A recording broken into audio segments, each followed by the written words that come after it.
سبح اسم ربك الأعلى الذي خلق فسوى والذي قدر فهدى والذي أخرج المرعى فجعله غثاء أحوى سنقرئك فلا تنسى إلا ما شاء الله إنه يعلم الجهر وما يخفى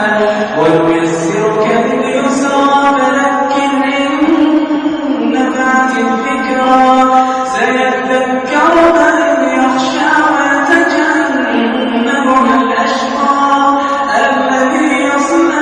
النار الكبرى ثم لا يموت فيها ولا يحيا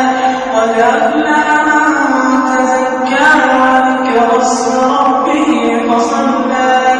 بل تؤثرون الحياة الدنيا